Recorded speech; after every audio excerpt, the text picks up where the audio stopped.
Let me say something that might set you free today, tonight. You are exhausted, not because you're wrong, but because you keep trying to correct people God told you to release. You don't have to defend yourself anymore. You don't have to fix every misunderstanding. And if you stay with me for a few minutes, I'm going to show you biblically why letting them is actually spiritual maturity. Welcome back to Flow with Nicki. Today's message is simple, but it will free you if you let it. And I don't mean surface freedom. I mean the kind of freedom that unclenches your chest. The kind that lets you sleep at night. The kind that keeps you from replaying conversations in your head. Let them. Let them misunderstand you. Let them talk. Let them leave. Let them assume. Let them think what they want. Because not everything requires your response. And not everyone requires your explanation. And some of you have been living in emotional overdrive, trying to clarify yourselves to people who already decided who you are in their mind. Sometimes the most spiritual thing you can do is, say it with me, let them. Matthew 15:14 says, Jesus said, let them alone. They be blind leaders of the blind. Notice what Jesus did not say. He didn't say argue with them. He didn't say convince them. He didn't say run after them. He said, let them. And this is Jesus speaking. The one who could have corrected every lie, silenced every critic, proven every point, but he chose restraint. Some of you are exhausted because you're trying to fix narratives God never assigned to you to correct. You're losing peace trying to manage perception. And the Holy Spirit is whispering, let them. Let them think you changed. You did. Let them think you distant. You grew. Let them think you're different. You evolved. And growth will always look offensive to people who were comfortable with your smaller version. Growth will always feel inconvenient to people who benefited from your silence.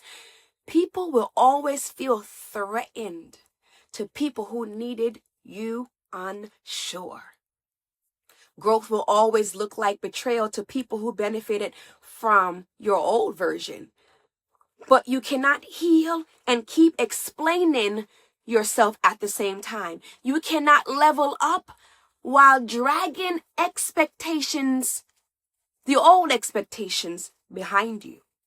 Romans 12:19 says, vengeance is mine, I will repay it, saith the Lord. That means you don't have to clap back. You don't have to defend your character every time someone misreads it. You don't have to fight battles God never told you to enter. And sometimes your silence is louder than your defense. Let them do what they do. God will handle what you can't. God will address what you don't see. God will correct what you don't have the energy to confront. God will defend you better than you ever could. Isaiah 54:17 says, no weapon formed against me or thee shall prosper.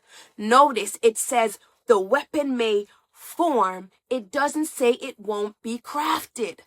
It doesn't say it won't be launched. It says it won't prosper. And some of you panic when you see the weapon forming. You panic when you hear the whisper. You panic when you feel the shift. But the verse never promised formation wouldn't happen. It promised failure. So let them form it. It still won't work. Let them talk. It still won't prosper. Let them walk away. It still won't stop your destiny. Because what God has for you cannot be canceled by gossip, cannot be erased by misunderstanding, and cannot be blocked by someone's exit. Some of you are grieving people who are only seasonal, and that's okay. Because losing something doesn't always mean you lost. 1 John 2:19 says, they went out from us, but they were not of us. If they were meant to stay in the next chapter, they would still be there. Stop chasing what exited. Stop forcing what shifted. Stop resurrecting what God allowed to die. Some doors close because they were never meant to be permanent. Let them. Because when you let them, you make room for peace, alignment, divine connections, emotional maturity, spiritual authority. You make room for the kind of relationships that don't require you to shrink. My God, the kind of spaces that don't require you to perform.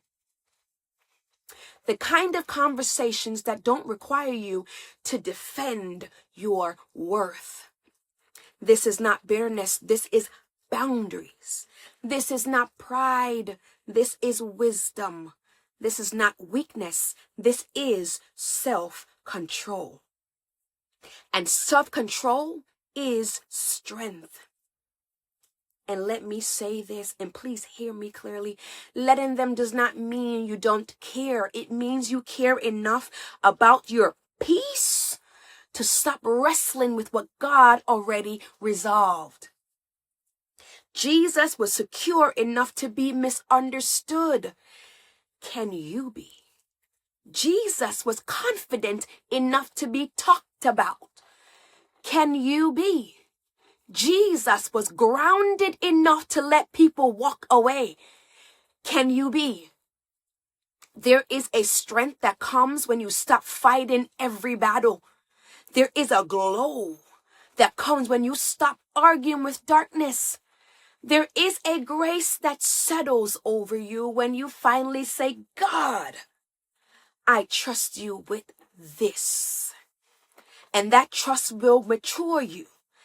That trust will steady you. That trust will protect your joy. So let them.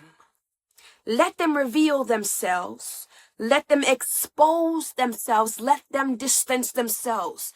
Let them talk themselves out of your life.